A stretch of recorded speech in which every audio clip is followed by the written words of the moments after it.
Hello, everyone, and welcome back to the Surprise Jab Podcast. I'm your host, Zach Ruger, surprising you with new topics every single episode and jabbing you with your daily dose of UFC. And guess what? It is our 75th episode of the podcast. Play the trumpet, shoot some confetti. How about that? The 75th episode.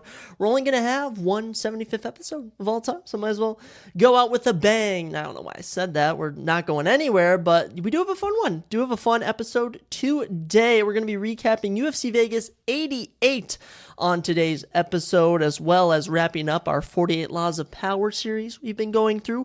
I was planning to make my March Madness bracket live on the podcast, but due to time, I think we might do a surprise episode Tuesday or Wednesday, maybe throw in a couple of other surprises I've been working on. Of course, WrestleMania is under a month away. I was thinking about going through and revisiting all the past WrestleManias for my WWE fans. But yeah, that might be an episode we do in the future, as in the next few days, because I do gotta get my March Madness bracket officially made. I want to make it live on here with you guys. But yeah, we're also going to be going over some new UFC news, NFL news, some movies and TV shows I've been recently watching. Got a lot of fun stuff planned for today's episode, so let's not waste any time. Let's get right into it. And first off, Let's go over one thing real quick before we go. I mean, we got the introduction done, but happy St. Patrick's Day, late St. Patrick's Day. It was lots of fun having St. Patrick's Day. A couple of my buddies came down. I was hanging out with a bunch of my other friends. It was lots of fun. Friday, we actually had a big football game. It was like 5v5, 4v4, and it got physical. I actually woke up this morning with a black eye. I don't know how it didn't show up Saturday or Sunday, but it showed up today, so I have a semi-black eye, which I found pretty funny from eating some elbows, but my team won, so I got like 2 touchdowns. It was pretty fun, and honestly, like, we want to get outside more, the warmer that it gets, shoot some basketballs, throw around the football, hit some baseballs, just any form of activity that gets us outside. Saturday, lots of fun, started drinking early, went off to the golf range, actually. That was pretty funny. Got some McDonald's, hit up the bars, watched UFC, watched hockey, all sorts of stuff, and Sunday was a pure recovery day. But we're back at it Monday. We're getting things going. The week's got to keep going, all right? Summer's looming. I got to find out what I'm going to do for the summer, but I'll work it out. I'm always quick like that. But yes, let's get into our new UFC news, because guess what? The UFC news is not going to tell itself. So in the past few days, we actually have had some new UFC news, which I find very, very fascinating. And we're going to start that off with the fact that Brendan Allen has a new opponent for his April 6th fight. He was originally supposed to fight Marvin Vettori, top 10 matchup at middleweight. Instead, stepping in on short notice will be Chris Curtis. Chris Curtis coming off a win over, who was that? Marc-Andre Barriault? Chris Curtis got a win over someone earlier this year. So the main event of UFC Vegas 90, April 6th, Chris Curtis, Brendan Allen. They actually have fought before. Fun fact. They fought back in, I think it was like 2021 or something. And Chris Curtis actually knocked out Brendan Allen in like round number 1, round number 2 actually, which was a huge upset at the time, but hey, it's been 3 years. Brendan Allen's now ranked number 6 in the division, 6-fight win streak. Chris Curtis is currently ranked 14th. I'll be interested to see what goes down in that matchup. Also announced, UFC 301 in Rio de Janeiro, Brazil, has had 2 major fight announcements. You could even say 3. The big one being Alexander Pantoja, your men's flyweight champion, will be defending his belt against the number 10 ranked Steve Erceg. I kid you not, Steve Erceg, who got a killer KO last weekend, is somehow wound his way up into getting a title shot. So super happy for him. There's actually like no one else for Alexander Pantoja to fight between the top 10 guys. I mean, number 9, Tim Elliott, number 8, Alex Perez, number 5, Matthias Nicolau, number 4, Kai Kara France, all coming off losses. Number 2, Brandon Moreno, coming off loss. Brandon Royval just lost to Alexander Pantoja, so can't do that fight. Now Cape is not able to. He's currently ranked number 6. Muhammad Mokaev didn't have that impressive a performance. He's ranked 7. Amir Albazi, ranked 3, is actually recovering from an injury right now, so they gave it to Steve Erceg, who just knocked out Matt Schnell cold, so good stuff to Steve Erceg, but he's going to have his hands full with the flyweight champion Alexander Pantoja. Also announced for UFC 301 going down in Brazil, the return of Jose Aldo, one of the greatest featherweights, one of the greatest UFC fighters of all time. Jose Aldo is back. He's going to take on number 14th ranked Jonathan Martinez in the men's bantamweight division. Jose Aldo coming through to save this card because this card is super, super beat at the moment. I mean, just no big fights, which I find very unfortunate. They don't have that many big fights, but what are you going to do when you have all your Brazilian fighters booked a month or two before the card? You know, you got Charles Oliveira, you got Alexander, Alex Pereira, Alex Pereira is also, you have a Brazilian champion, Alex Pereira, and he can't even fight or Gilbert Burns. He just fought, who else? Paulo Costa. Apparently that they're still trying to find a fight for him, but he can't get one. You already booked Halton Almeida before this. I mean, just absolutely disaster booking-wise, but you know what? We'll take what we can get. Also announced for that card, fresh off a win, Michel Pereira, who did he knock out? Michel Pereira, he submitted. Michel Pereira submitted someone, 2 weeks ago at UFC 299, and now it is completely escaping my mind. But Michel Pereira, who rides a 7-fight win streak. Michael Olakajacek, yes, fresh off a win over him. He'll be taking on Mahmoud Muradov at UFC 301. So there's about 3 good fights on that card, but nonetheless, I'll take what I can get. All those are fun fights, and Michel Pereira is still not getting a ranked opponent with a 7-fight win streak. That's crazy. Also announced going down at UFC 302 June 1st in rumored New Jersey, Michelle Warson Gomez and Jillian Robertson, 2 legends of the fight game, 2 legendary women. Michelle Warson actually ranked number 14th, and Jillian Robertson ranked 15th. This is kind of a winner stays, loser should probably retire situation. They're both on pretty bad losing streaks, but you know what? Excited to see what happens with those 2 ladies. And also, last but not least, Julian Marquez will be taking on Zach Reese on June 8th at an unannounced UFC Fight Night at the Apex. Zach Reese previously was undefeated, perfect 6-0, before he was shockingly knocked out with a head slam by Cody Brundage at UFC Austin back in December, which was just absolutely terrible because Zach Reese was so promising and Cody Brundage sucks. But what are you gonna do? As for Julian Marquez, always been a guy who has just been one big fight away from breaking into the rankings, but always gets finished or something, which I find pretty funny. But you know what? A lot of fun fights coming up down the stretch. UFC 300 still looming. We have 2 more fight nights, actually 3 more fight nights, wow, to get through. And if they're like the one we had this past weekend, I'm a little bit worried because as we're going to learn, it was not the prettiest card this past weekend. Not to sound like a Debbie Downer, but I mean, it was just Boringville. But nonetheless, fun times in the UFC world as we move on to a different league. That is right. We have had some new, new NFL signings. That's right. Of course, we've been talking about last week, a lot of big plays over the weekend, even more big plays going down. First off, the Minnesota Vikings doing a little trade. The number 23 and number 232nd pick from this upcoming draft were traded, that's what we got in return, from the Texans. We gave them our number 42, number 188th, and our second rounder next draft. So yes, the Vikings now have the number 11 and number 23 pick in this draft. I definitely think we're trying to cook something. Of course, we're going to be drafting our next franchise QB, which is very weird as a Vikings fan. You know, I don't think we've ever really drafted QB to be like our franchise guy. You know, it's just not something we do. We always trade for them, just develop them or something. But nonetheless, we'll see who we get. J.J. McCarthy, Drake May, Jaden McDaniels. I mean, I'll honestly take any of them. I'm not going to be mad with who we draft. I know people will be mad. I can only think of some people I know who are going to be pissed that, we drafted this guy. We should have drafted this guy. But for me, there's so many talented QBs. It's a toss-up between who will suck and who will do good. I'll tell you, speaking of QBs, though, the Pittsburgh Steelers traded Kenny Pickett away to the Eagles. That's right, Kenny Pickett, former Steelers starting QB and draft pick from, I believe, 2 to 3 years ago. I think 2, actually. Now I'm trying to think. From Pittsburgh, is moving to Philadelphia. That is right. He's going to be Jalen Hurts' backup. Pretty crazy scenario there. Russell Wilson was like, hey, you know what? I don't want no white boy on my team no more. I saw what I had to deal with Jeff Stidham, but now I'm just playing. Russell Wilson, of course, is now the the Steelers starting quarterback. Very odd thing to be saying there. But yes, Kenny Pickett will be the backup under Jalen Hurts. And honestly, if Jalen Hurts goes down, Kenny Pickett, pretty reliable option as the backup.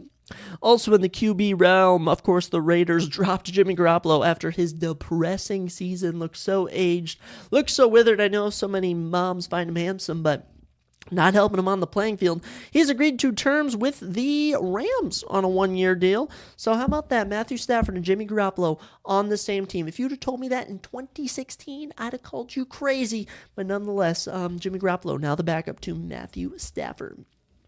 Big one in the lineman deal as left tackle Tyron Smith has signed with the Jets. He got a bag. He got like $50 million. Gonna be blocking for left tackle.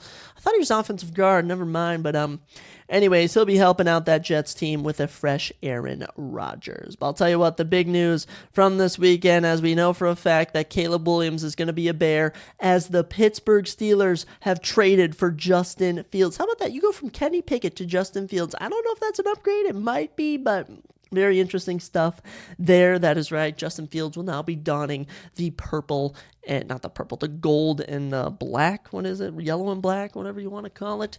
I don't know if him or Russell Wilson is going to be the starter or backup. Pretty interesting. You just got two starting QBs from different franchises, different conferences, now meeting in the Pittsburgh area. But you know what?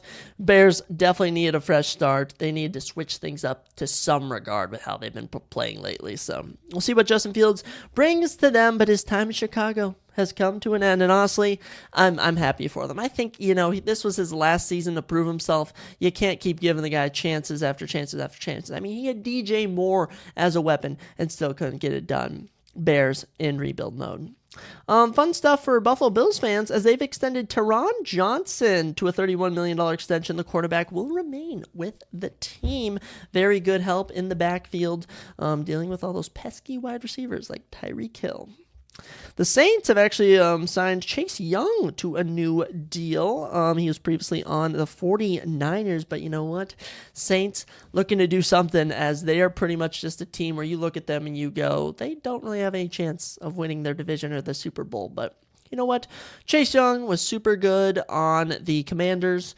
Almost won a Super Bowl, but see how he does in good old New Orleans. And the final news I'm going to bring you for this episode is that my boy, one of my favorite quarterbacks, not just quarterbacks, but favorite human beings. I know he's not the most skilled, but he is a great person. Josh Dobbs has signed a 1-year deal with the 49ers. That's right. If you beat them, you join them. Because we beat the 49ers on Monday Night Football. I don't think he was in that game, but you know what? Happy to see Josh Dobbs getting a team. He is just such a good locker room guy. I feel he just brings such a positive energy with him. He's also smart. He knows the game, and guess what? He did win a couple games for us. He won like 2 games over the NFC. He actually owns the NFC South, if I'm being honest. He beat the Falcons and the Saints back-to-back weeks.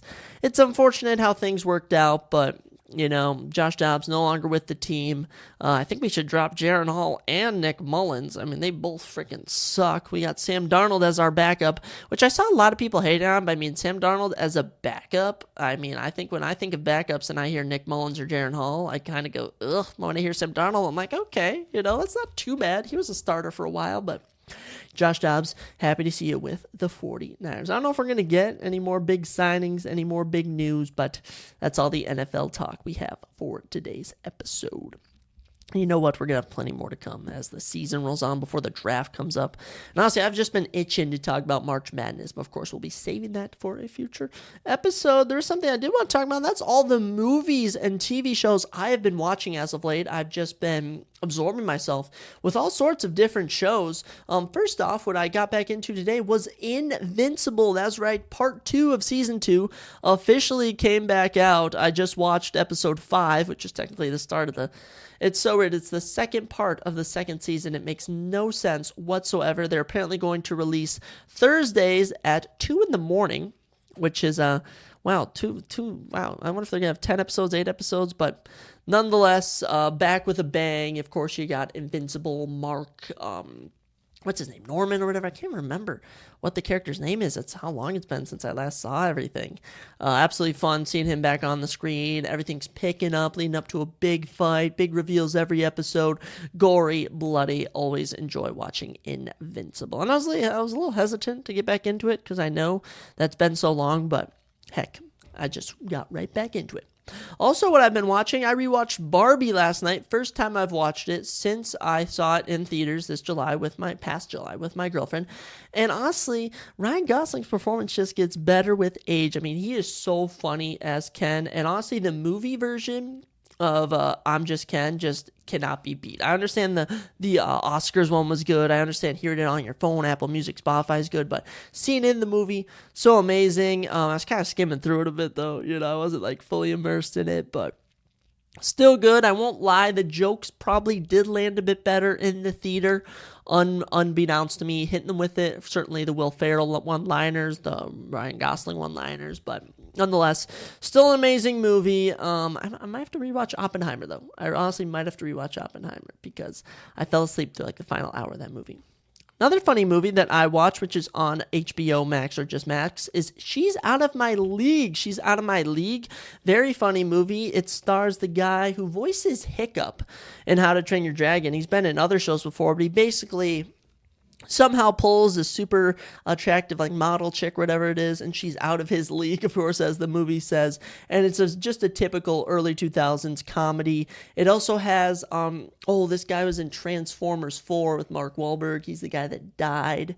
He's been in so many different things. I wish I could think of his freaking name. Oh my goodness, it's gonna kill me. But gosh, can I think of? There's got to be some details about the cast or whoever. T.J. Miller, that's his name, T.J. Miller, who I find absolutely hilarious. He's in this too, which I find very good, so I recommend that if you need just a pretty bad comedy to watch. Speaking of bad comedies, which this movie actually wasn't that bad, on Amazon Prime, Ricky Stenicki, starring John Cena, Zac Efron, and oh my gosh, the ginger guy.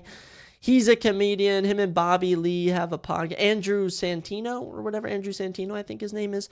Ricky Stenicki, super funny. John Cena is basically this washed up drunk. He does covers of bands but makes dirty jokes about it. And Zac Efron, his two buddies, they made up this guy named Ricky Stenicki to always get them out of trouble whenever they would get in trouble or whenever they wanted to go away on a trip. So they'd tell their wives, hey, we're going to see Ricky. And eventually the wives caught on. They're like, hey, you need to invite Ricky to this party. And these guys, by chance, run into John Cena. He's an actor of sorts. And they're like, hey, we'll pay you to act like a Ricky Stenicki. And it all works out. It's all super funny. And it just feels realistic. It feels like this could actually happen to someone with how ridiculous it is. But, I mean, I thought it was a funny time. But I am a little suspicious with how much John Cena is getting screen time. He's getting more shows. He's appearing at the Oscars nude. I don't know what's going on with him in Hollywood, but I think John Cena might be in with the elites, if you know what I'm saying. Speaking of elite, talking about the greatest trilogy of all time, I may think it's The Planet of the Apes, but I do think that The Lord of the Rings is one of the best trilogies of all time, one of the best series, if you will, of movies. And I rewatched all three movies, Fellowship of the Ring, The Two Towers, Return of the King, all the extended versions. I kind of just fell asleep to them over the last few nights, and honestly, they are so amazing. The fight scenes in The Two Towers and the Return of the King, the battle scenes just really get you going. The extended version is honestly a lot.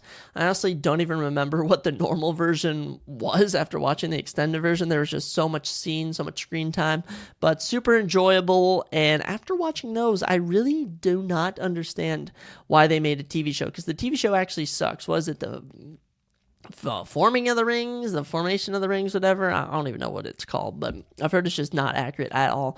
And I also forgot how it all ended. It did not end super happy. It kind of ended sad. I was very confused. I did not remember how the Return of the King ended. And I was like, dang, that's really how the story ends. Kind of concludes everything, but also kind of emotional. Also kind of a teary-eyed movie.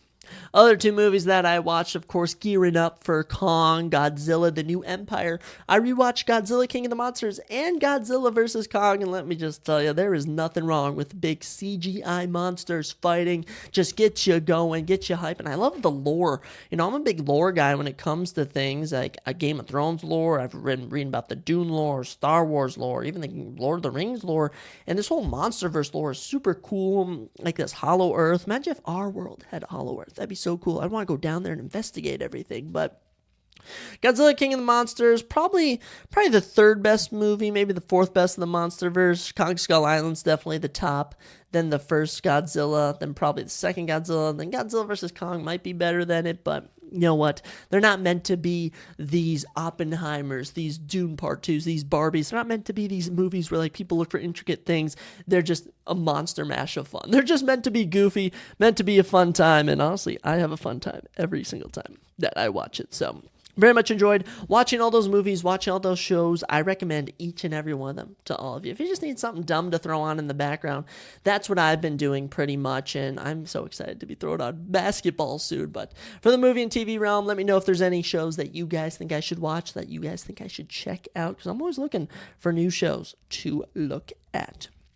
We're all business on today's episode as we reach our co-main event of the evening. That is right, the 48 Laws of Power. We are finally done, ladies and gentlemen. I have finished 46, 47, and now 48, and I'm ready to hit you with your final 3 laws. It's been so much fun going through all of them, but I won't lie, it's been exhausting. I've been bombarded with information, and I'm honestly ready to read like a fiction book before I go to bed. Reading all this nonfiction stuff, and like Law 47, I think it was, I was literally reading something, and I was like, that's literally the United States that we live in now, and it was kind of like dark thoughts, like gosh, like sometimes the world can be so evil, and are we in decline? But nonetheless, we look for the good in things, so let's get us going with law number 46, which says, never appear too perfect. Here's what the judgment says. Appearing better than others is always dangerous, but most dangerous of all is to appear to have no faults or weaknesses. Envy creates silent enemies. It is smart to occasionally display defects and admit to harmless vices in order to deflect envy and appear more human and approachable. Only gods and the dead can seem perfect with impunity.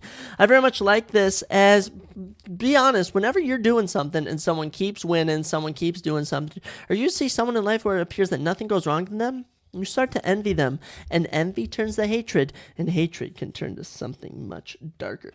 Here's a fun quote from Soren Kierkegaard, who lived from 1813 to 1855. Wow, how fun. An admirer who feels that he cannot be happy by surrendering himself elects to become envious of that which he admires. So he speaks another language. The thing which he really admires is called a stupid, insipid, and queer sort of thing. Admiration is happy self-surrender. Envy is unhappy self-assertion. Fun quote. Well, the transgression of the law, of course, there's the transgression and the observation. Transgression is the opposite of what you're supposed to do.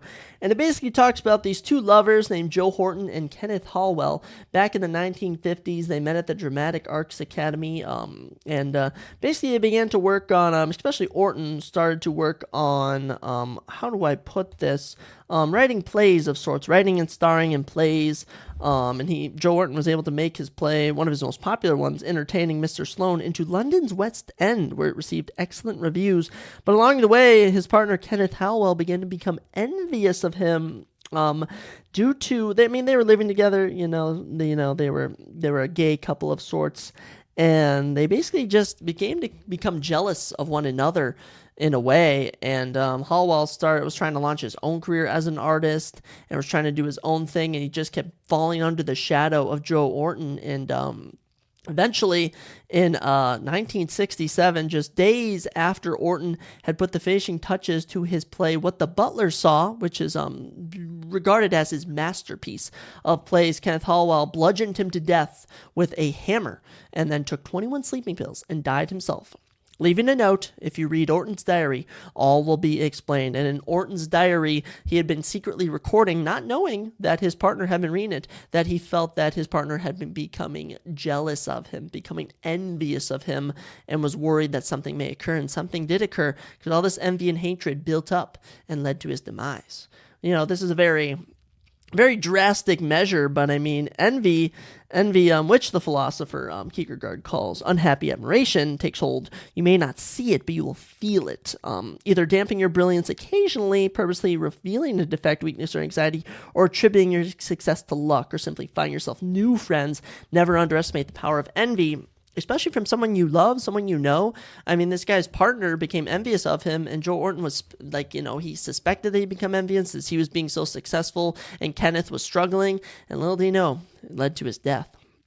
Here's another quote from the great La Rochefoucauld, who lived from 1613 to 1680. Ooh, it takes great talent and skill to conceal one's talent and skill. That is a very fun quote. Think about how many of us are good at something, a sport, a video game, a certain practice. I'm something from rock climbing to skiing to running to even just counting backwards. It takes a greater skill to hide that skill from others, to not make them feel like they're less superior than you. The observation they gave for this came from way back in the ancient days of, where was this, France, I believe this was, Florence and Medicini. There was two families, the Medicinis and the Cosmos, the Albazis.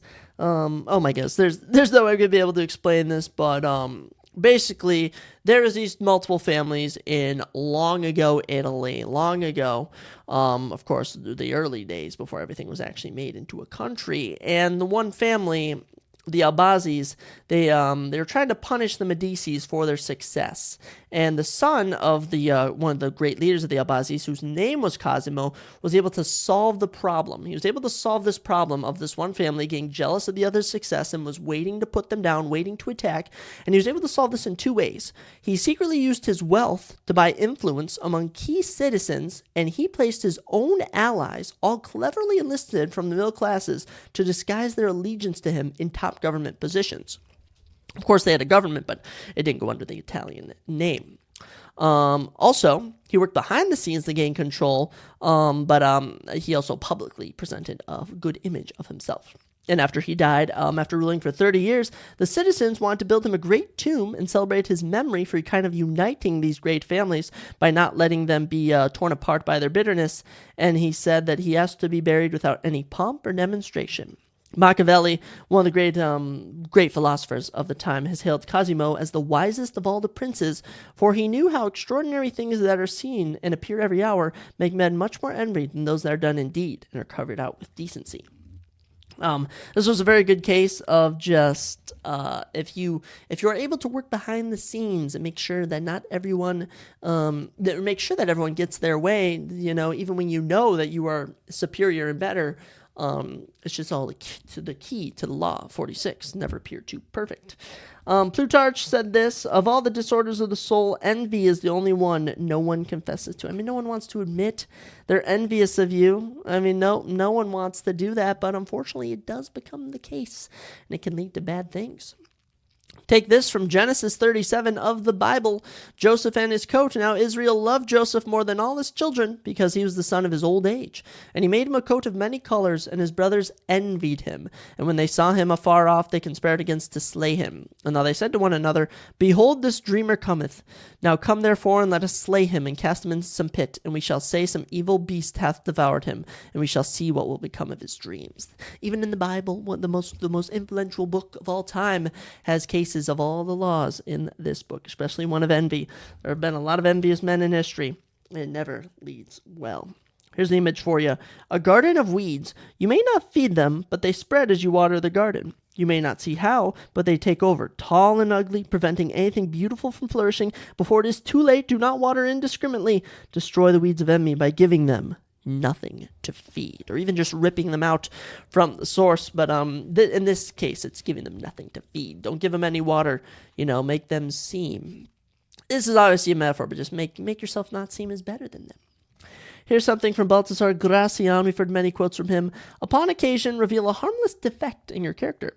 For the envious accuse the most perfect of sinning by having no sins. They become an Argus, all eyes for finding fault with excellence. It is often their own consolation. Do not let envy burst with its own venom. Affect some lapse in valor or intellect, so as to disarm it beforehand.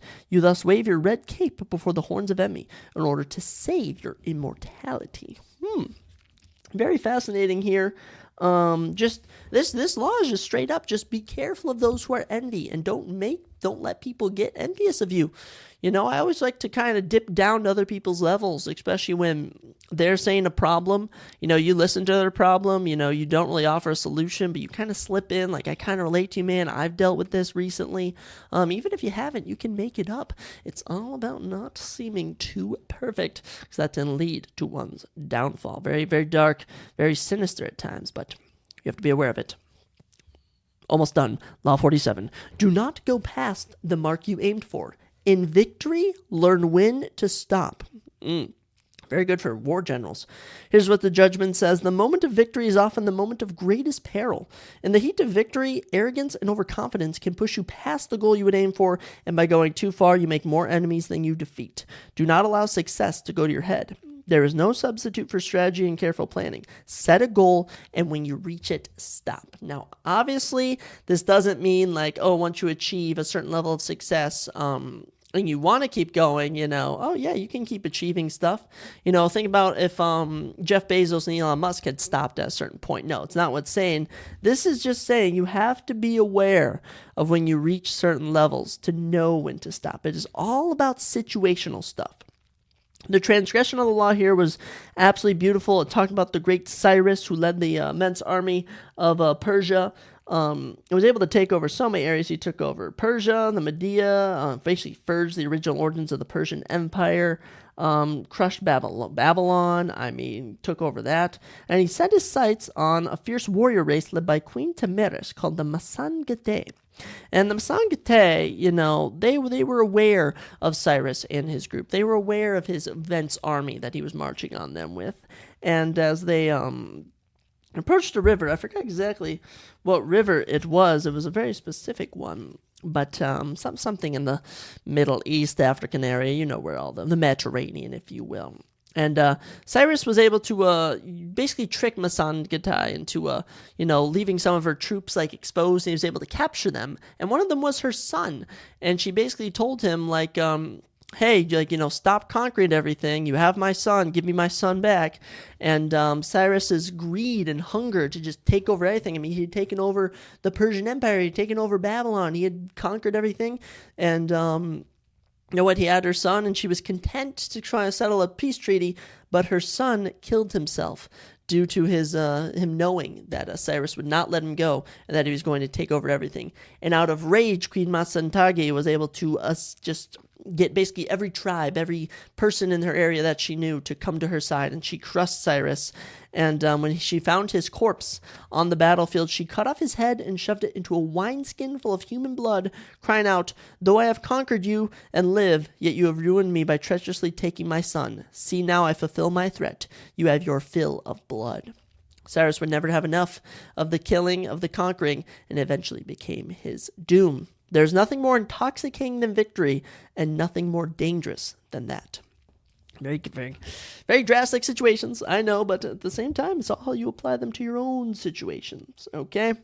The observance of the law actually came in the form of a mistress, that of Madame de Pompadour, who was actually born just a simpleton woman, middle woman, and this was back in the 1700s when all the King Louis of France, they used to have mistresses. They had their wives and their mistresses, and the mistresses were always younger to the king, always would fill their roles, of course, of entertaining him, but she was able to become the longest standing one of all time because she was able to always know when to stop. She always knew when to stop.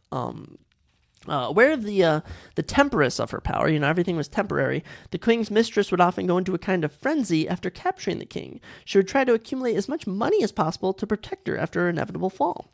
But Madame de Paris succeeded where all others had failed because she never pressed her good fortune.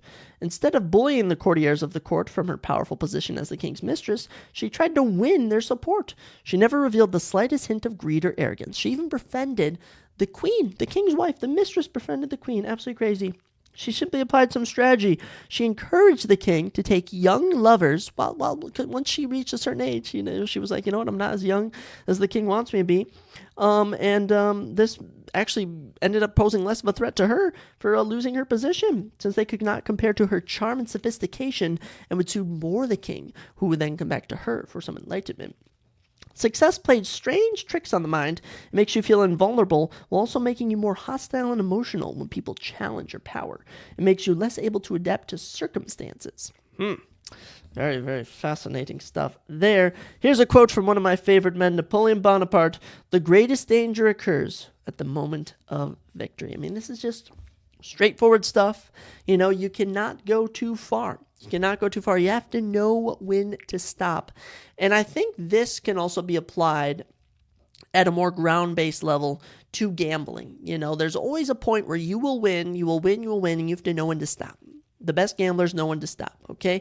If you listen, it's funny to say you're always one more away from the big win, but no. The best gamblers always know when to stop. And you can even think about, when you're on a luck of heat streak for a game, you have to know when to stop. You have to know when, okay, this next game might be the one where I finally lose it. Just got to be careful with all that. Here's the image for you. Icarus, falling from the sky. His father fashions his wings of wax that allow the two men to fly out of the labyrinth and escape the Minotaur.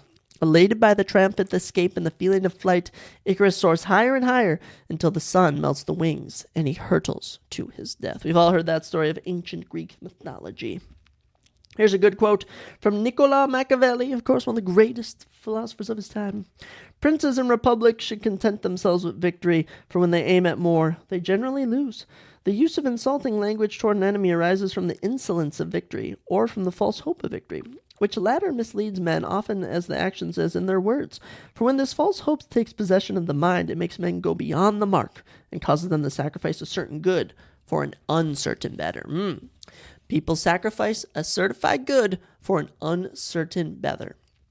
As Machiavelli says, either destroy a man or leave him alone entirely. Inflicting half punishment or mild injury will only create an enemy whose bitterness will grow with time and who will take revenge. So in that case, you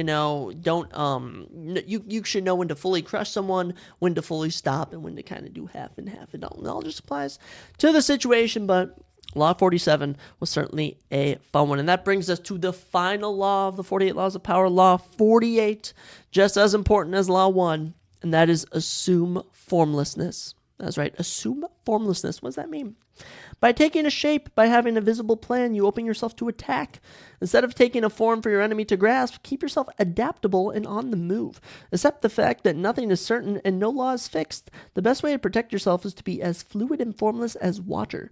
Never bet on stability or lasting order. Everything changes. Times change, peoples change. Everything changes. The transgression of the law was absolutely beautiful. It talked about Sparta, of course, the ancient warlike city, and how they basically, their solution to other areas in the Italian peninsula, even Africa, Sicily, the Mediterranean, other areas of other rising groups of people and tribes, is that the Spartan solution was to create a society dedicated to the art of war. Spartans would be tougher, stronger, and fiercer than their neighbors. And this was the only way they could ensure their stability and survival. Nonetheless, it ended up working for a while. They were able to conquer the Persians somehow, despite being totally outmanned. Even Athens, who was much far superior in the words of water and stuff. But after the Spartans conquered Athens, they soon realized, Athens had gotten huge. And all the money from Athens and their Athenian investors started pouring into Sparta, but the Spartans were trained in warfare, not politics or economics. They were just unaccustomed to wealth in general. That's just not what they had been taught. A Spartan was either in the war or he worked in agriculture. There was no in between. And unfortunately, for the Spartans, this would actually lead to their demise as they were confused by the change in status quo. Sparta grew weaker and weaker due not to their abilities in war, but their inability to adapt to the political systems. Some 30 years after defeating Athens, it lost an important battle with the city-state of Thebes, who it was weaker than Sparta, and almost overnight, this once mighty nation collapsed, never to recover. In the evolution of species, protective armor has almost always been a disaster. I mean, think of the turtle. Think of the turtle. As much as it's protected from its shell, it is slow, it is one-dimensional, easy to be caught by predators. And that's what happens when you don't adapt. Spartans, they were good at war, but when it came down to political thinking, to running a country through the use of money, through the use of political places, they didn't know what to do, and it weakened them somehow, despite how strong they were on the battlefield. The observance of the law, though, here's a fun one. When World War II ended and the Japanese who had invaded China in 1937 had finally been thrown out, the Chinese nationalists, led by Chiang Kai-shek, decided the time had come to annihilate the Chinese communists, their hated rivals, once and for all. So what did they do? Well, they did not really go about it in one specific way. They ascribed this to two things to taking over, okay? Cowardice in the face of superior forces and inexperience in strategy. Okay? They made Mao Zedong, who was the communist leader, he was a poet, a philosopher more than a general. They knew his tactics. So they let him think that they weren't exactly patterned. They weren't patterned. They were making them seem like they were inefficient. But in reality, what they were doing is they were separating Zhang's forces over and over and over. And if Chiang ever sent an army from one city to reinforce another, the communists would encircle the rescuing army. Chiang's forces were slowly broken into smaller and smaller units, isolating them from one another, bam to bam to bam. And due to this, they actually ended up falling apart, fading away, and the communists actually won. They actually won because the nationalists, like I said, they were just cowardice in the face of fear forces, and they are inexperienced in strategy. And Mao Zedong was able to use this against them by assuming a formlessness, not a specific plan, but by dividing up the forces, he was able to slowly pick them off one by one, till eventually communists controlled all of China. Still do to this day. My goodness. This actually can all be attributed to the board game Go, which is called Wei Qi in China, which is what Mao Zedong played all the time. And it's kind of like chess, much more in-depth, a bigger board, much more pieces, much more moves. And it was just a game that Mao Zedong played. It was really used by generals to really kind of, or just military strategists, to kind of work out ways how to do things. I mean, Mao Zedong was an addict, and his precepts were ingrained in his strategies in real life. A key Wei Qi concept, for example, is to use the size of the board to your advantage, spreading out in every direction so that your opponent cannot fathom your movements in a simple linear way, better known as being formless. Here's a quote from Mao Zedong, actually. "When you want to fight us, we don't let you, and you can't find us. But when we want to fight you, we make sure that you can't get away, and we hit you squarely, and wipe you out. The enemy advances, we retreat. The enemy camps, we harass. The enemy tires, we attack. The enemy retreats, we pursue." Always the opposite, always assuming formlessness, always keeping them on their guard. That's right, Law 48. Here's the image for you. Mercury, the winged messenger, god of commerce, patron saint of thieves, gamblers, and all those who deceive through swiftness. The day Mercury was born, he invented the lyre. By that evening, he had stolen the cattle of Apollo. He would scour the world, assuming whatever form you desired. Like the liquid metal named after him, he embodies the elusive, the ungraspable, the power of formlessness. Of course, those like the ancient mythology of Greece. Authority here from Sun Tzu of the 4th century. Therefore, the consummation of forming an army is to arrive at formlessness. Victory in war is not repetitious, but adapts its form endlessly. A military force has no constant formation. Water has no constant shape. The ability to gain victory by changing and adapting according to the opponent is called genius. That's right. And this can be applied to the real world, as you just have to think. You have to adapt. You have to be formless.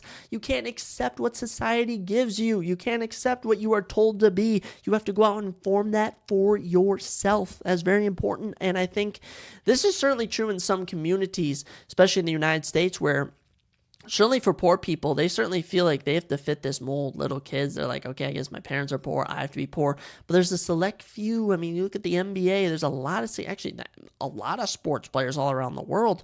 They started off very poor. Charles Oliveira, for our UFC fans, for example, born in the favelas, was kind of not really destined for anything, just working odd jobs around there, was able to assume formlessness, not take the mold society gave him, and was able to conquer, become a UFC heavyweight champion. That can be applied to many things in this world. Assume formlessness. And ladies and gentlemen, that brings an end to our 48 Laws of Power.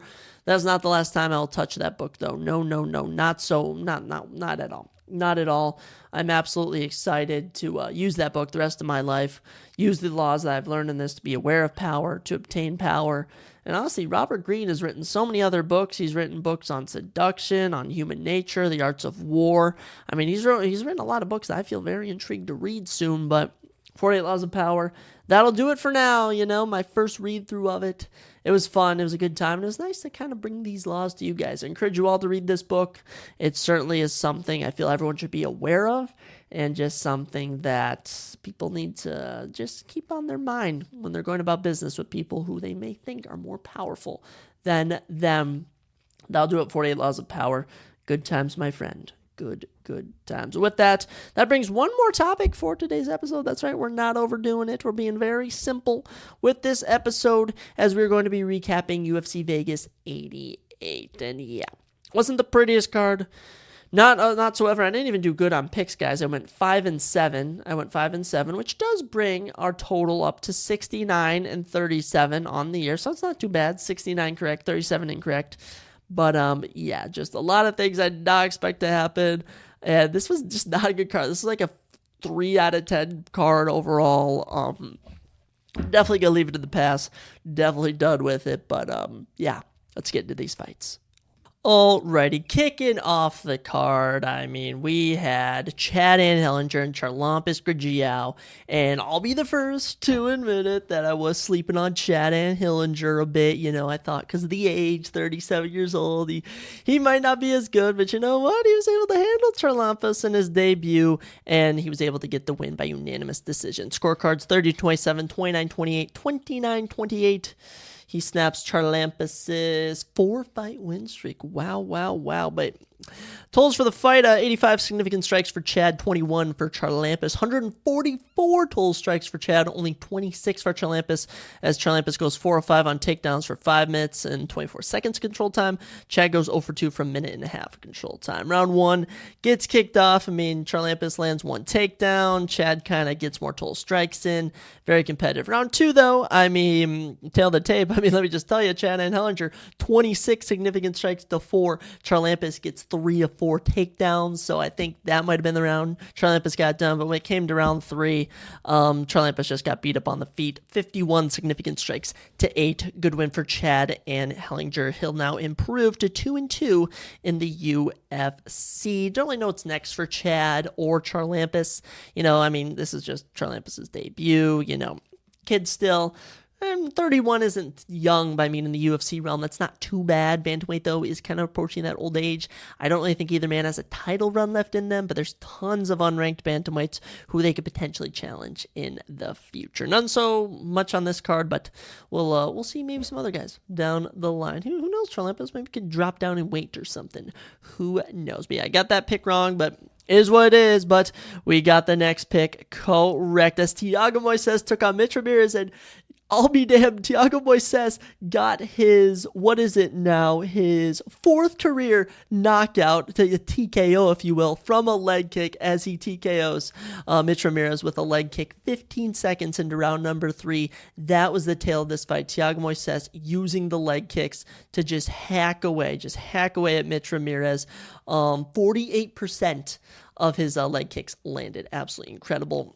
Round 1, you know, Thiago, it was pretty, typical Thiago Moises. Round 1 lands a takedown, 4 minutes, 18 seconds of control time, hunting for a submission. But round 2, you know, Thiago started letting the leg kicks go a bit, outstruck him 22-11, did land another takedown of his own, and then round 3, it only took about, 2 or 3 kicks, and Mitch went down, and that was that excellent win for Thiago Moises. Good win for him, and that'll be his 3rd win of his last 4 fights. Not too bad. And when we look at his resume, I mean, I'm talking going back to 2020. All right, we'll look at 2020. So in the past 4 years, he has wins over Michael Johnson, Bobby Green, Alexander Hernandez. His losses are to Islam Makhachev, Joel Alvarez, and Benoit Saint-Denis. All right, so Thiago Moises, very talented. Everything was going for him in this fight. And by the way, Mitch Ramirez did take this fight on just about a week's notice. So unfortunately, you know, he did lose on Dana White's Contender Series, did lose his UFC debut, but I think the UFC might bring him back. You know, he's gotten 2 tough competitors to get going, but Thiago Moises, excellent win. And as we look at the lightweight rankings, I mean, I don't really know if I can give him a ranked opponent right now, but someone like Matt Frivola really comes to mind. Maybe the loser, Bobby Green and Jim Miller, Drew Dober, even someone fun like that. I really think Thiago Moises is talented. His ground game was on point here, and it was just kind of rare to see him leaning on the leg kicks, leaning on the punches a bit. Good win for Thiago. Happy for you. And we predicted him to win. Not the right method, but nonetheless, got it done. And by the way, next pick, correct again. We predicted Jacqueline Amorim by round 2 submission. She decided to get it done in round number 1. Jacqueline Amorim submits Corey McKenna in round number 1. No surprise here. Corey McKenna took her down, wound up in her guard, and Jacqueline Amorim threw up a numerous amount. She threw up like 4 submission attempts from guard. She was trying to get omoplata in, trying to get an arm bar, trying to get triangle, and it was a super awkward moment where Mike Beltran went to pull her off. He went stop. He said stop once. He goes stop. Then he goes wait, back at it. He was gonna stop the fight, and then Jacqueline Amorim lost position on the triangle choke, and so then she just went into an arm bar and just about damn near snapped Corey McKenna's arm off. And I was like, yeah, good work. Good work, you none, but yeah, Mike Beltran, a good referee nonetheless. I was actually thinking about applying to become an MMA referee. It'd be a fun little side hustle. I know a couple of my buddies, they do a basketball, hockey, a majority of them do hockey. It'd be cool to become an MMA ref. That'd be something fun, but Jacqueline Amorim getting her 6th career submission, her 8th career finish of her 8 wins. Giving her a 100% finish rate. How about that? Are you kidding me? Only loss was in her debut last year to Sam Hughes. Since then, a little 2-fight win streak, 2 finishes in the UFC. Not too shabby. Happy for you, Jacqueline. Sky's the limit at women's strawweight. I mean, truly, you can make a run up these rankings. Probably got 2 or 3 more fights before you can talk about a ranked contender, but this is a good win to start. As for Corey McKenna, not too bad, 3-2 in the UFC. This does snap a 2-fight win streak for her, but like I said, she's one-dimensional, just goes for the grappling, and Jacqueline Amorim was easily able to calculate that. So you start off the night 2-1 on predictions, and then, it didn't necessarily go pretty from here. As my 50-50 fight, I did say, by the way, Jacqueline Amorim got a 50K performance bonus. I did say this would be closest to fight of the night, and I think everyone can agree this probably was the fight of the night unofficially. There was no fight of the night reward tonight. But Danny El Puma Silva in his UFC debut beats Josh Kulibau by a split decision, a competitive fight down the distance. I had Josh Kulibau, but nonetheless, I said this would be competitive, and Danny Silva really showed his expertise tonight. Now, I'm not going to call this a robbery. But it was just a competitive fight, and it went to Danny Silva. So totals from the fight, 87 significant strikes to 45 in favor of Josh Kulibau, 89 total strikes to 56. Josh goes 0 for 4 on takedowns. Danny Silva goes 4 of 9 for 5.5 minutes of control time. And round 1, I think Josh took round 1. Outstruck him 32-11. This is where we really started to see some great striking from Josh. But Danny Silva, able to counter a bit, was landing big shots. Did go 1 of 2 on takedowns, minute and a half of control time. So I gave Josh Kulibau round 1. Now, round 2, I honestly thought that, Josh did enough here. He did get taken down twice for 2 minutes of control time, but he outstruck him 27-11 significantly, landing at a 49% land rate. I thought he was doing enough, but those takedowns clearly weighed some more for Danny Silva. Round 3 comes around, striking's much more close, 28-23 significantly in favor of Josh Kulibau, 31-29 total strikes in favor of Danny Silva. Danny also goes 1 of 3 on takedowns for 2 minutes of control time. So Danny Silva, good win for the kid. I'll give it to him. This doesn't even make me that mad. Now on a little 3-fight win streak. Wins your UFC debut, 9-1 now professionally. And beating a guy like Josh Kulibau, who took Leron Murphy to a decision, whose other losses are to Jalen Turner and a draw against Charles Jourdain. This really shows how good Danny Silva is. I already saw one of my favorite MMA pages, MMA Theory, doing a road to gold, like road to a title shot for Danny Silva. So I'm talking a lot of hype behind this kid. And he's nice and young, 27 years old, but so is Josh, 29. Both these guys will be back, but tonight belongs to Danny Silva. Competitive fight, fun fight. Of all the fights on this card, that's probably one of the more rewatchable ones. Moving on to our next one, I told you how this would go for folks. Our flyweight matchup: Rafael Filo, Ode Osborne. If Ode didn't catch him right away, it was going to be a Rafael Filo submission, and that's exactly what happened. Ode got just about 1 strike off for Rafael, took him down. Of the 4.5 minutes this fight went down, 3.5 Rafael controlled him. 21 significant strikes to 0, 43 total strikes to 1. 2 submission attempts, finally gets him with the rear naked choke with just over 30 seconds left in round 1. Rafael Filo is legit. Now, as for Ode Osborne, we now know his weakness. All right, we now know his weakness is grappling, and might I add, 1-3 his last 4 fights. All those 3 losses were by finish. That's Rafael Filo. How about this? 2-1 now in the UFC. All of his fights have been finishes, and his only loss is to Muhammad Mokaev in a competitive fight. Rafael Filo gets his 10th career submission. Absolutely incredible. I'm happy for the 30-year-old, and I'm excited to see him potentially make a little move up these rankings. Honestly, like I honestly don't really know who he could fight right now. I mean, David Dork, Sumadarji, Tagir Limbekov, Matt Schnell. Matt Schnell could be a fun fight. Rafael Filo and Matt Schnell, if Matt Schnell wants to take on a grappler after just getting knocked out by Steve Erceg. But this was a fun one. Unfortunately, I didn't pick it correctly, but it was weird. I was kind of like rooting for Rafael Filo, so I really have to be careful with my picks I make because then I start rooting for the other guys. But I was happy for Rafael Filo. Good for him. As for O'Day, yeah, might be on his way out. Keeps losing to some tough competitors. Next up, women's bantamweight, and I'm very disappointed here. I'm very disappointed. Chelsea Chandler beats Josiane Nunes by unanimous decision, 29-28 across the board, and this was just Josiane Nunes' fight to lose from the get-go, and I mean, totals from the fight, 58-47, significant strikes in favor of Chelsea Chandler, 100 total strikes to 49 in favor of Chelsea Chandler. She goes 2 of 2 on takedowns for 7 minutes of control time. Round 1, back and forth on the feet. The difference was Chelsea Chandler's takedown, which she then got 2.5 minutes of control time off her. Literally was not even hunting for submission, just grappling her. Round 2, Chelsea Chandler goes 1 of 1 early on, 4 minutes, 11 seconds of control time, 46 total strikes to 9. So Josiane Nunes down 2 rounds. Manages to keep it on the feet in round 3, outstrikes her 25-23 significantly, but that just wasn't enough. Maybe if it was a 5-round fight, maybe if this was a main event for a belt, but Josiane Nunes' 9-fight win streak comes to an end as Chelsea Chandler picks up her first win since October of 2022.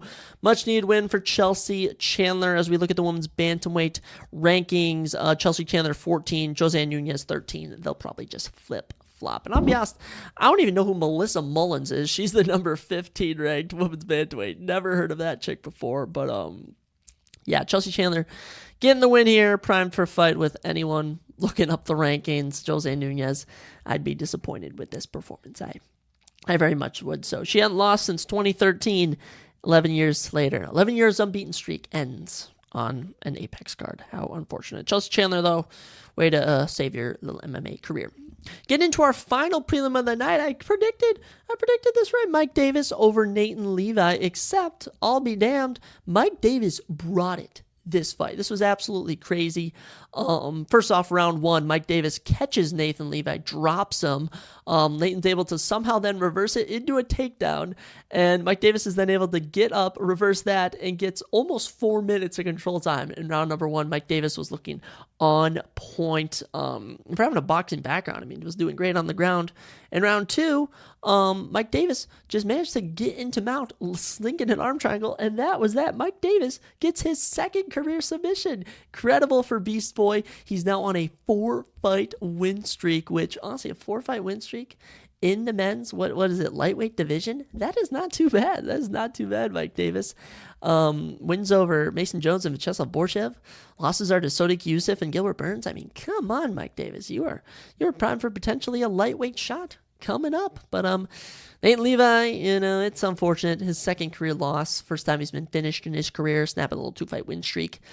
It's tough for the Israel native, but Mike Davis just had your number tonight. So I was happy with what I saw from Mike Davis. He's able to get it done. Honestly, Thiago Moises, Mike Davis, I feel like that's the fight to make. 2 unranked guys. If Mike Davis can get past Thiago Moises, he should definitely get ranked guys. So I think that's a fight we can make right there. And I'd even do Nathan Levi and Mitch Ramirez. It's so easy to match some of these guys up when you see them on the same card. I think that's what we should do. Fun stuff from Mike Davis. Then we got into the main card. And ladies and gentlemen, if you were to follow me on the first fight of the night, Gerald Meerschaert, round 2 submission, it hits. I knew it would, and it freaking did. We called it. And I was so happy for Gerald Meerschaert as he gets his 28th career submission win over Brian Barberina. And if you were expecting anything other than what I told you to expect, you'd have been wrong. Gerald Meerschaert on the attack, 2 of 4 on takedowns in round 1, 2 minutes and 15 seconds control time, Round 2, 1 of 3 on takedowns, 2 minutes 48 seconds of control time. Throws up 2 submission attempts in the second, is able to get the rear naked choke, and puts Bryan Barberena to sleep. I mean, Bryan, he was holding his neck, he was clinching in, and then he just went out. I mean, I couldn't even tell that he was out. I'm so glad that the ref stepped in. Kudos to Herb Dean, but Gerald Meerschaert absolutely needed this win, was on a 2-fight losing streak, had been 1-3 in his last 4, and gets his first win since August of 2022. Good stuff, Gerald. Good stuff. Now, of course, as happy as I am for Gerald, getting his 28th career submission, his 34th career finish. I mean, are you kidding me? Are you kidding me, Gerald? Impressive. Bryan Barberena is now on a 4-fight win streak, has been submitted in 3 of those fights, and he's been taken down a ridiculous amount, 21 times in his last 4 fights. Oof, this is... Thanks. That's not good at all. Bryan, you're kind of in that Tai Tuivasa situation we'll get to in a second. Don't know if they'll bring him back, but Gerald, middleweight, treating you kindly. Sky's the limit. Call for a legendary fight. Let's get Gerald set up against some other legendary middleweight. I mean, Chris Weidman, Bruno Silva are fighting. I think win or lose, if Chris Weidman wants to keep fighting, that would be a fun fight to make. I'd very much like to see him fight Chris Weidman. So if you look at the rankings, I mean, a Jack Hermanson fight, that's something I feel like I'd want to see. Other than that, there's not too many other legends that are coming to mind, but Gerald, happy for you, and we predicted it correctly. Then, next fight on the card, as much as I got Josiane Nunez wrong, I was able to predict Macy Chiasson beating Pan Kianzad in the women's bantamweight division. This will move Macy Chiasson from the number 10 spot to the number 6 spot in the rankings. Yet, I'll be damned, she gets a round 1 submission, earns a $50,000 performance bonus, gets it in under 4 minutes. I mean, this was shocking. Macy Chiasson, 3rd career submission, 5th career finish. Wow, just wow. And by the way, I mean, Pan Kianzad landed a takedown, then Macy Chiasson landed a takedown, then she landed another takedown. And unlike past fights where she would just look for some control time, she was hunting for the submission, was able to get reversal, gets on the back, slinches it in, and Pan Kianzad was forced to tap. Macy Chiasson, excellent. First fight since September of 2022, first win since May of 2022, and now her only UFC losses in the past 3 years are to Raquel Penting, your current champion, and Irene Aldana, past title challenger from last summer. Impressive stuff. Pan Kianzad drops her second fight, drops her 3rd in their last 4, so not looking too pretty. So I think we found Chelsea Chandler's next opponent in Pan Kianzad. As for Macy Chiasson, though, I mean, she was ranked 10, just beat the number 6 girl, gonna move up to 6. I'm looking at fights with number 3 Ketlin Vieira, number 2 Mayra Bueno Silva. I mean, fun stuff for Macy Chiasson. If you're getting finishes in the UFC, you will get noticed, and by gosh darn it, she did. Happy for you, Macy. We predicted it, but little did I know this would be my final prediction for the event as we go 0-3 in the final 4 fights. We'll get to why it's 0-3 in the final 4 in a second, but I mean, a pretty like interesting end to the night. I'll say that without a doubt, because we kick things off with our 3rd fight of the main card with an absolute robbery. And might I add, Christian Rodriguez cannot keep getting away with this as he wins his 4th straight fight over his 4th straight undefeated competitor he was fighting as he beats Isaac Dalgarian by split decision. Let me get into this fight because this was a robbery. As close of a fight as this was, I don't understand. First off, round 1, no idea how Isaac didn't get the finish here. 3 of 3 on takedowns, 4 minutes, 48 seconds of control time, 2 submission attempts, 36 total strikes to 5. Absolutely dominated him. 81% significant strike land rate, controlled I don't even know what he didn't control all but the 12 seconds it took him to land his first takedown. So that is an insane percentage control time for the first round. Just utterly ridiculous. Nearly finished the fight. Clearly a 10-8 in round number 1. Clearly a 10-8, okay? By the way, every judge had it 10-8. We get into round 2. Christian does outstrike him 12-8 significantly, 18-15 total strikes. But Isaac Dalgarian lands 4 of 6 takedowns for 4 minutes and 11 seconds.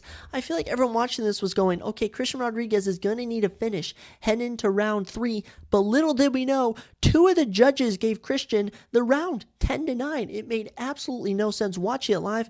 Christian literally just I don't even know how he landed 4 more strikes or how that weighed it more, but Isaac was just in control all but 48 seconds of this fight. I mean, I was absolutely baffled. Now, round 3, is what did Isaac in.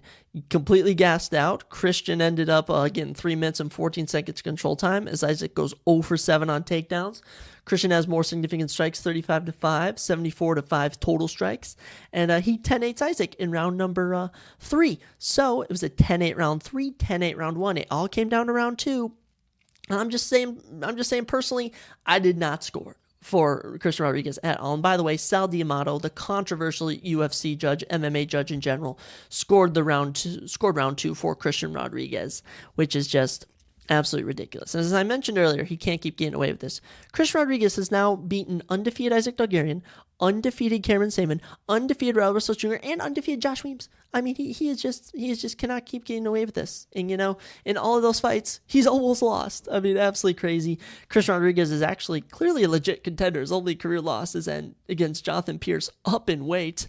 So Christian, good win for you, but I don't know how Isaac Dogarian lost this. Isaac Dogarian, your stock's going up for me. Dude is clearly legit. Just needs to work on that gas tank heading into round number 3. But yeah, I just an absolute robbery. I don't know what to do with you, Christian. I don't know what to do with you. You're on a 4-fight win streak. You've ended four guys' undefeated streaks. This one's more impressive than Ronda Rousey and Cameron Saman wins. So I don't know. I don't really want to give him. He's not a 4-fight win streak. I don't really want to give him a ranked opponent. I just don't feel like he's worthy of a ranked opponent. But you know what? Maybe is there any other featherweights on this card on the prelims? Josh Cuiabao, Danny Silva. Those are 2 guys you need to beat to really prove yourself. I think a Josh Cuiabao fight would really show if he deserves a ranked opponent. So best of luck to Christian Rodriguez. As for Isaac Dogarian, man, you got robbed. Third fight on the card. I cannot believe this. First off, this fight was a split decision, and I honestly don't think should have been. But nonetheless, Ovince St. Preux beats Kennedy Nzechukwu by Kennedy Nzechukwu, or however you want to say is the African Savage. That's his nickname. By a split decision, and this was just absolutely embarrassing for Kennedy Nzechukwu. He just lost to 41-year-old Ovince St. Preux in a fight where I thought he should have knocked him out cold. It was utterly ridiculous. Totals from the fight: Ovince St. Preux knocked him down in round number 3. Significant strikes, 143-106. Same for total. Neither man can land a takedown, but round 1, Ovince outstruck him by 4. Round 2, Ovince outstruck him by 5. Round 3, Ovince outstrikes him by 18 strikes and drops him. Impressive performance. Junichiro Kamija or Derek Cleary scored the 2 rounds to 1 in favor of Kennedy Nzechukwu, but didn't even matter. Ovince St. Preux gets his first win since May of 2022. The legend, just an absolute legend of the fight game. Congrats to him. Impressive. But Kennedy Nzechukwu now drops his second straight fight after previously having been on a 3-fight win streak. Very embarrassing for him, but Ovince St. Preux moving up the ranks for most light heavyweight wins. Very impressive. Happy for him nonetheless. Just did not expect that. Did not expect that whatsoever. Kennedy, you're gonna be fighting some unranked light heavyweight. You were getting punished for this one. You were fighting down low. You might even get cut for this one. Ovince, I honestly think he should retire. He finally got a win.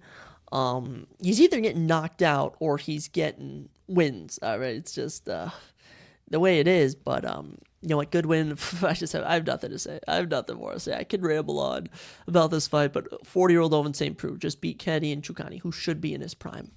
Embarrassing to say. Good win though for OSP. Co-main event. This card was already looking kind of rough. I mean, don't get me wrong. The Gerald Meerschaert and Macy Chiasson submissions were amazing. Even the Mike Davis submission. But Christian Rodriguez's decision just didn't go well. Ovince St. Preux and Kennedy Nzechukwu was just so boring. You're almost like, Kennedy should knock him out. And he even had a moment in round 3 where he could have knocked him out. Instead, he gets dropped. So, rough fight overall. And we get to the co-main event. And Brian Battle takes on Angelusa. And Angelusa just straight up quits.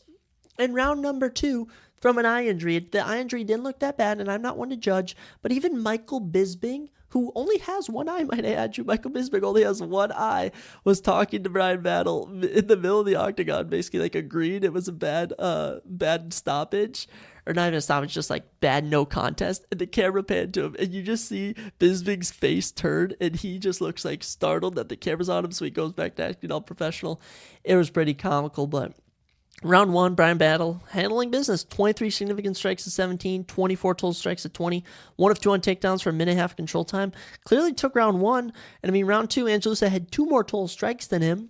But Brian Battle was handling this fight. The butcher, Brian Battle, was looking on point. And unfortunately, fight is called a no contest. And these two were jawing at each other as it was being ruled a no contest. So I was almost like, okay, Angelusa, why are you going at him? You just said you couldn't fight. You were just embarrassing yourself. I don't know what to make of this. Brian Battle's stock really went up with this. I even saw on Twitter, people were saying, like, yeah, definitely Brian Battle should have been given the win here. But just like a fight we're going to see next weekend between Kurt Hollowball and Trey Ogden. Trey Ogden ran into a similar situation where he was winning a fight. It was stopped and was ruled a no contest. I think Brian Battle's going to get rewarded with an easy opponent next time out to get another win. And honestly, we could run this fight back since there's a little bad blood here. But yeah, unfortunate for both guys. They were both on 2-fight win streaks. So next time they fight, hopefully they can make it a 4-fight unbeaten streak. But yeah, this just left a sour taste in the mouth on already just dull Apex card. Getting into our main event, it just couldn't have ended worse. And, even though I picked Tai Tuivasa, the whole MMA community was just rooting for Tai Tuivasa. This felt like finally a chance for him to get back in the win column as he took on the number 10 ranked Marcin Tybura. And instead, what happens? He gets submitted in round number 1 against Marcin Tybura, as Marcin Tybura gets his 8th career submission. How about that? Marcin Tybura also getting his first win since February of last year as Tai Tuivasa drops his 4th straight fight. All of those he's lost by finish. And the fight lasted 4 minutes. And let me just say, it started off, and Tai Tuivasa was on fire. He was clipping Marcin Tybura. Tybura's head started bleeding, and then he just started getting pressured up against the cage, got taken down.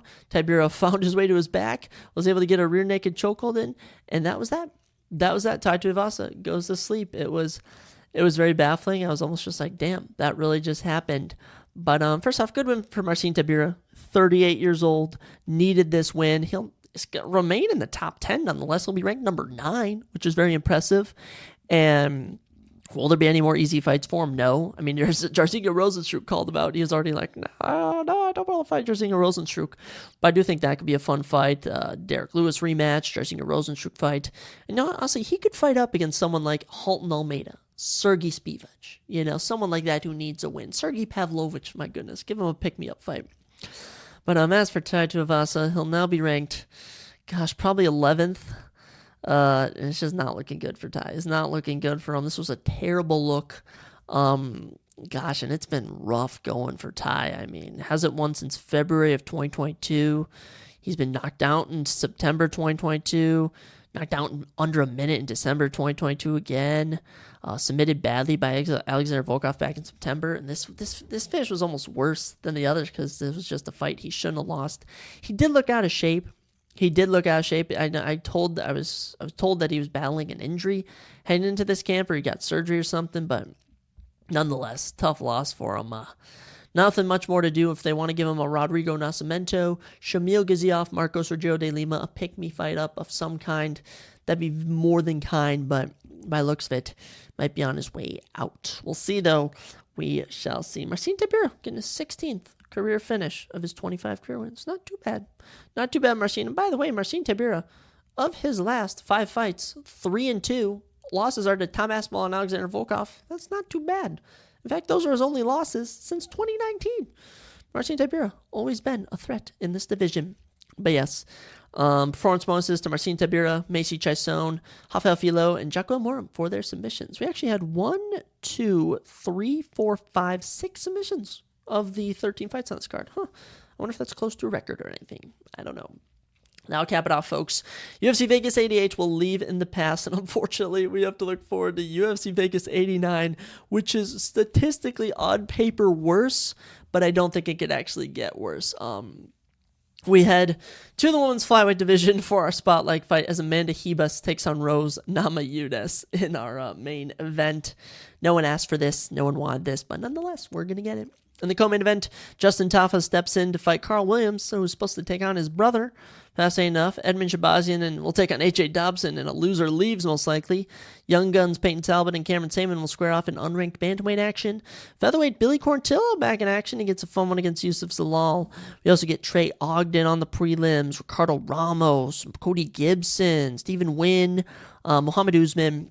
A lot of notable names, but yeah, just nothing too exciting, unfortunately. I'll tell you what, I'm looking forward to UFC Atlantic City going down March 30th. Aaron Blanchfield, Man Fiorat, pumped for that fight. Chris Weidman, Bruno Silva. Yeah, you're probably going to see a Bruno Silva knockout. Alonzo Menfield, Carlos Huberg. That's going to be a banger. The debut of Ibo Aslan in the UFC. The return of Chidi and Chukani, going to be fun. You get Vicente Luque, Joaquin Buckley. Nursultan Ruzabov is back. Andre Petroski's back. Yeah. That one's going to be fun in front of a live crowd. And it all builds up to UFC 300. Pumped for that one. We'll see what comes of all of that. And by the way, the UFC 301 main event isn't even official yet. I think they're waiting to see if Alex Pereira gets a quick knockout, because then they might rebook him quickly against Magomed Ankalaev. But ladies and gentlemen, that'll draw an end to episode 75 of the Surprise Jab Podcast. I was looking to make this under an hour, but nonetheless, there's just so much to talk about with these UFC events. I don't really like time myself for them. I like to just kind of give myself free reins to talk. So that'll conclude everything. We may be dropping a surprise episode. You know, I kind of record these in bits and pieces throughout my night. So I may be recording a surprise episode, making my March Madness bracket, maybe going over the first 10 WrestleManias, any new news that happens in the days, but we say bon voyage to UFC Vegas 88. We say goodbye to episode 75. We definitely say goodbye to whatever this UFC event we just watched. I mean, 48 Laws of Power, we're saying goodbye to that. But what makes me so happy is that I get to tell all of you, have a good day. No, I had nothing big to say. Lend it out there. Ladies and gentlemen, I will catch you next time on the Surprise Jab Podcast.